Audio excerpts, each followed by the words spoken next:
নমস্কার সকল দর্শক বন্ধুরা। আজকে ইন্টেলিজেন্স ডিপার্টমেন্ট জুনিয়রের এক বিশেষ পডকাস্ট অনুষ্ঠিত হচ্ছে। এই পডকাস্টের বিশেষ অতিথি তন্ময় চক্রবর্তী এবং আজকের মূল বিষয় হলো ভালোবাসা নিয়ে। এবং প্রথম প্রশ্ন হচ্ছে, ভালোবাসা কি? আমরা তন্ময় চক্রবর্তীর কাছে জেনে নিতে চাই ভালোবাসা আসলে কি। নমস্কার, আমি তন্ময় চক্রবর্তী, ইন্টেলিজেন্স ডিপার্টমেন্টের ক্যাপ্টেন। আমি ধন্যবাদ জানাই আমার বন্ধু শুভঙ্করকে এরকম একটা প্রশ্ন আমাকে ছুড়ে দেওয়ার জন্য আর এই সভার জন্য। আমি প্রত্যেক বন্ধুবান্ধবী সদস্যবৃন্দ প্রত্যেককে প্রণাম এবং শুভেচ্ছা ভালোবাসা জানিয়ে আমি আমার বক্তব্য শুরু করছি। তো আজকের ক্লাসের আমাদের প্রথমের টপিক হচ্ছে হোয়াট ইজ লাভ এবং ভালোবাসা কাকে বলে। এই সম্পর্কে আমি কিছু সংক্ষেপে তোমাদেরকে বোঝানোর চেষ্টা করছি। আশা করি তোমরা বুঝতে পারবে এবং অবশ্যই আমাদেরকে সাহায্য করতে পারবে এবং আগামী দিনে তোমরা সততার সাথে লড়াই করতে সক্ষম হবে। What is love? ভালোবাসা হলো এমন একটি অনুভূতি, যে অনুভূতির মাধ্যমে তুমি তোমার মনের শক্তিকে জাগরণ করতে পারবে, যেই শক্তির সামনে পৃথিবীর কোনো শক্তি তোমাকে পরাজিত করতে পারিবে না। এই ভালোবাসা মানে অনেকে বুঝবে গার্লফ্রেন্ড বয়ফ্রেন্ড রিলেশনশিপ, প্রেমিক প্রেমিকা। না, শুধু গার্লফ্রেন্ড বয়ফ্রেন্ডের রিলেশনকেই ভালোবাসা বলে না। এই ভালোবাসা পুরো ইউনিভার্সের। এই ভালোবাসা প্রত্যেকের সাথে সম্পর্কিত, প্রত্যেকের সাথে প্রত্যেকের মিল বন্ধন। একটা গাছের পাতার সাথেও গাছের পাতার ভালোবাসা রয়েছে, একটা পশুর সাথেও একটা পশুর ভালোবাসা রয়েছে। তুমি যে চলছো সেই মাটির সাথে তোমার ভালোবাসা রয়েছে। অর্থাৎ সংক্ষেপে তুমি জেনে রাখো, এই প্রকৃতির প্রত্যেকটা জিনিসের মধ্যেই ভালোবাসার শব্দটা শুধু শব্দই না, এক পরম অনুভূতি রয়েছে। যেই অনুভূতিকে তুমি তখনই লাভবান করতে পারবে যখন তুমি নিজের শক্তিকে জাগাতে পারবে এবং এই ভালোবাসাকে অনুভব করতে পারবে সঠিক শক্তি দ্বারা, সত্য দ্বারা। সঠিক ভালোবাসার কিছু রুলস আমি বলে দিই। সঠিক ভালোবাসার মধ্যে কোনো হিংসা থাকবে না, কোনো রাগ থাকবে না, কোনো লালসা থাকবে না, কোনো মিথ্যাচারী কথা থাকবে না, কোনো রকম সময় থাকবে না। যাকে তুমি ভালোবাসবে, যে মানুষটাকে তুমি ভালোবাসবে, যে তোমাকে প্রায়োরিটি দেবে, তার মধ্যে তুমি এইগুলো কখনোই পাবে না। জানবে সেটা তখনই সত্যিকারের ভালোবাসা। আর যখনই তুমি এই জিনিসগুলো পাবে তখনই জানবে সেটা মিথ্যা ভালোবাসা। অর্থাৎ ভালোবাসা হলো এমন একটি শক্তি যা তুমি অনুভবের দ্বারাই কেবল জয়লাভ করতে পারিবে, নচেত ভালোবাসা শব্দটার মানে তুমি কখনো বুঝবে না। ধন্যবাদ। আশা করি আমাদের দর্শক বন্ধুরা বুঝতে পেরেছে যে ভালোবাসাটা আসলে কি। আচ্ছা, এবার আমার আরেকটা প্রশ্ন হলো, আচ্ছা প্রেম জিনিসটা তবে কি? অনেক অনেক ধন্যবাদ শুভঙ্করকে আমাকে পরবর্তী প্রশ্নের জন্য অভিনন্দন জানানো। পরের প্রশ্ন হচ্ছে, প্রেম কি এবং এর বৈশিষ্ট্য দিতে যাও বা দাও। দেখো, প্রেম হলো ভালোবাসার একটি রূপ। অর্থাৎ তোমরা কখনো পাওয়ার হাউস দেখেছো? পাওয়ার হাউস মধ্যে সমস্ত শক্তির উৎস লোকানো থাকে। অর্থাৎ ভালোবাসা হলো একটি শক্তির কেন্দ্রবিন্দু, যার মধ্যে থেকে একটি রূপ হলো প্রেম। এই প্রেম এমন এক পবিত্র বন্ধন, যেই বন্ধনের মাধ্যমে আমাদের দ্রাপর যুগে রাধাকৃষ্ণের অমর বন্ধনকে উল্লেখ করা যায়। প্রেম হলো কোনোদিনও চাওয়ার প্রতীক নয়, প্রেম হলো এক ত্যাগের প্রতীক, যে ত্যাগের মাধ্যমে তুমি সামনের মানুষটার জন্য সমস্ত কিছু করতে পারো। তুমি তোমার সর্বস্বটুকু তার জন্য বিলিয়ে দিতে পারো। তার সুখে, তার দুঃখে তুমি কাতরতা অনুভব করবে। তার সুখে তুমি সুখী হবে, তার দুঃখে তুমি কাঁদবে, তার কোথাও আঘাত লাগলে তুমি সেটা নিজের আঘাত বলে মনে করবে, তবেই সেটা প্রেম। প্রেম হলো পাগল। প্রেমের আরেক কথা পাগল। যে ব্যক্তিকে তুমি প্রেম করছো তার সমস্ত কিছুর জন্য তুমি পাগল হয়ে যাবে, অর্থাৎ তুমি তাকে এতটাই প্রেম করবে যার জন্য তোমার কাছে এক আলাদাই শক্তির যোগান হবে। সঠিক প্রেমের মধ্যে কোনো রকম হিংসা, অবিশ্বাস কোনোদিনও থাকে না, হিংসা থাকে না, রাগ থাকে না, দেশ থাকে না, লোভ থাকে না, মোহ থাকে না। সঠিক প্রেমের প্রতীক অটুল অবিশ্বাস, অর্থাৎ পৃথিবীর প্রত্যেকটা জিনিস যদি তোমাকে অবিশ্বাস করে, তোমার প্রেম তোমাকে কখনো অবিশ্বাস করবে না। তুমি যদি ভুল কাজও করো, প্রেম তোমাকে নির্দেশ করবে, তোমার সঠিক কাজের দিকে তোমাকে এগিয়ে দেবে, সঠিক মার্গ তোমাকে বুঝিয়ে দেবে, এবং এমনভাবেই তোমাকে বুঝিয়ে দেবে যেখানে তোমার তার প্রতি কোনো রাগ সৃষ্টি হবে না। তোমাকে সে প্রেমের মাধ্যমে, জরাজীর্ণতার মাধ্যমে তোমাকে সেই মিথ্যের পথ থেকে, পাপের পথ থেকে বের করে আনবে।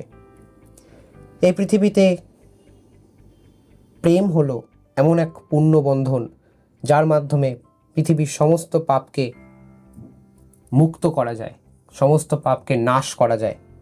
এই প্রেম এক অমর, অটুট, অবিশ্বাস্য এবং নির্মলতার প্রতীক। আচ্ছা বন্ধু তন্ময়, আমি আমাদের এই চ্যানেলের দর্শক বন্ধুদের হয়ে তোমার কাছে জানতে চাইছি যে লোভ, মোহ, মায়া এবং ভালোবাসার মধ্যে কি কোনো সম্পর্ক আছে, এবং যদি সম্পর্ক থেকে থাকে সেটা ঠিক কী রকম সম্পর্ক? পরের প্রশ্ন আমাকে শুভঙ্কর করেছে, মোহ কি, মায়া কি, লোভ কি, লালসা কি, এগুলো সম্পর্কে কিছু কথা, এবং এর সাথে কি ভালোবাসার আদৌ কোনো কানেক্ট আছে, সংযোগ আছে। দেখো, আমি এই বিষয়ে একটা কথা বলি। এর সাথে ভালোবাসার কোনোই সম্পর্ক নেই বা প্রেমের সম্পর্ক নেই। লোভ হলো মানুষের চাহিদা, অর্থাৎ তুমি কিছু চাইছো, তুমি তাকে, কেউ মানে সেটা দামি উপহার হতে পারে, সেটা দামি খাবার হতে পারে, সেটাকে তুমি চাইছো বা চাওয়ার মাধ্যমে তুমি সেটাকে অনুধাবন করতে চাইছো, সেটাকে লোভ বলে। লালসা তারই একটি রূপ, অর্থাৎ সামনের ব্যক্তিটা তোমার থেকে ভালো উপহার কিনেছে বা ভালো দামি গিফট কিনেছে, হতে পারে সে ভালো পরিবার থেকে বিলং করে, তো তুমি তাকে দেখে লালসা, মানে তুমি জ্বলছো, তাকে দেখে হিংসা করছো। লালসার আরেক নাম হিংসা। এরপরে আমি আসছি মায়া। মায়া হচ্ছে, দেখো, মায়া একটা বড় হিডেন পার্ট। এই বিশ্বব্রহ্মাণ্ডের সমস্ত কিছুই মায়ার বন্ধনে আবদ্ধ। সেটা তুমি তোমার রিলেশনশিপ থেকে শুরু করে, পশু পাখি থেকে শুরু করে, সমস্ত কিছুই একটি মায়ার বন্ধনে, সিস্টেমে আবদ্ধ। এই মায়ার জন্যেই আমাদের সুখ, দুঃখ, অনুভূতি সমস্ত কিছু প্রকাশ হয়। এই মায়া যদি না থাকতো, পৃথিবীতে কোনো কিছুরই মজা থাকতো না, কোনো কিছুই অনুধাবন করা যেত না যদি মায়া না থাকতো। তাই মায়া পৃথিবীর এক অমূল্য সম্পদ, যা না থাকলে পৃথিবীতে প্রাণের অস্তিত্ব বলে কোনো কিছুই বজায় থাকতো না। এই গেল লোভ, লালসা, হিংসা, মায়া। মোহ, মোহ হলো চাহিদা, অর্থাৎ প্রেম এবং মোহর মধ্যে একটা উল্লেখযোগ্য চাহিদা রয়েছে। মোহ হলো সামনের ব্যক্তিটাকে তুমি পাবে, মানে তুমি কাউকে ভালোবাসলে তাকে তুমি পাওয়ার জন্য অপরজনকেও শেষ করতে পারো, এটাকে বলে মোহ। মোহ অর্থাৎ চাহিদা। মোহ কোনো ভালোবাসার পূর্ণ প্রতীক নয়, আর মোহ মানে পাপ। মোহ করা কখনোই উচিত নয়। মোহর সাথে ভালোবাসার কোনো সম্পর্ক জড়িত নেই। এর সাথে ভালোবাসার, প্রেমের কোনো সম্পর্ক আছে না? একদমই না। এইগুলো অহংকারের প্রতীক, এগুলো পাপের প্রতীক। ভালোবাসার মতো পবিত্র জিনিসের সাথে এর কোনো রকম কোনো সম্পর্ক থাকতে পারে না, এটাই আমি মনে করি। আশা করি এই পডকাস্টটি আমাদের সকল দর্শক বন্ধুদের খুব ভালো লাগছে, এবং ধন্যবাদ জানাচ্ছি তন্ময় চক্রবর্তীকে, যিনি এত ব্যস্ততার মাঝেও আমাদের সময় দিয়ে এই পডকাস্টটিতে অংশগ্রহণ করেছেন। আচ্ছা তন্ময় চক্রবর্তী, তোমাকে প্রশ্ন করা হচ্ছে যে এই ভালোবাসা এই জিনিসটার সাথে ইউনিভার্সের সম্পর্কটা আসলে কি? এর পরের প্রশ্ন, এই আলোচনার সর্বশেষ প্রশ্ন, এই পুরো একটা জিনিসের প্রশ্ন যেটা আমাকে শুভঙ্কর করেছে। এই আমাদের বিশ্ব ব্রহ্মাণ্ড সাথে কি এই ভালোবাসার কি সম্পর্ক এবং কানেক্টটা কি, সোলমেটটা কি? খুবই একটি জটিল প্রশ্ন এটা করেছো শুভঙ্কর, আমি অনেক ওকে অ্যাপ্রিসিয়েট করি। তো আমি এর উত্তর তোমাদেরকে অবশ্যই বলবো। দেখো, এই বিশ্ব ব্রহ্মাণ্ডের মধ্যে যা কিছু হচ্ছে, যা কিছু চলছে, যা কিছু ঘটছে, যা কিছু সৃষ্টি হচ্ছে, যা কিছু ধ্বংস হচ্ছে, সব কিছুই ভালোবাসার সঙ্গে সম্পর্কিত। ভালোবাসা শব্দটা যদি না থাকতো তাহলে হয়তো এই বিশ্ব ব্রহ্মাণ্ড চলতো না। এবং এর যদি যুক্তি তুমি ভালোভাবে কোনো শাস্ত্র থেকে খুলতে যাও, তাহলে তুমি এটাই পাবে যে ভালোবাসা ছাড়া এই বিশ্ব ব্রহ্মাণ্ডের কোনো কিছুই চলে না। সৌরজগতের তুমি গ্রহগুলোকে যদি উল্লেখ করো, সেই গ্রহগুলো যার আকর্ষণে, যাকে কেন্দ্র করে ঘুরছে, সেই পিতাকে কিন্তু অবশ্যই পুত্র ভালোবাসে, তবেই কিন্তু তার আকর্ষণে তার থেকে একটি মেলবন্ধনের সৃষ্টি হয়েছে। ঈশ্বরের অস্তিত্ব ভক্তের ভালোবাসার জন্য, এবং ভক্তের জন্যই কিন্তু ঈশ্বরের অস্তিত্ব। তাই পৃথিবীর সমস্ত রকম পরিস্থিতিতে বিশ্ব ব্রহ্মাণ্ড থেকে শুরু করে জগৎ সংসার সমস্ত কিছুই এই ভালোবাসা নামক পথটার ওপরে জীবিতমান হয়ে চলেছে। এই ভালোবাসা পথটা যদি সত্যিই না থাকতো, তাহলে হয়তো আমাদের এই পৃথিবী এক অন্য সূত্রে চলতো, যা এক অন্য ইতিহাস স্বরূপ আমাদের চোখের সামনে ভেসে উঠত। তাই আমি মনে করি ভালোবাসা এই বিশ্ব ব্রহ্মাণ্ডের এই সৃষ্টির সাথে সোলমেট কানেকশানে চলছে। সবাই সবার উপর নির্ভরশীল।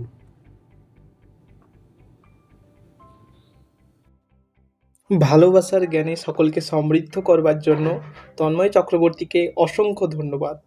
আমাদের এই চ্যানেলে এই ধরনের পডকাস্ট আরও আসছে, তাই সকলের কাছে অনুরোধ, আমাদের এই চ্যানেলটিকে সাবস্ক্রাইব করে আমাদের পাশে থাকুন।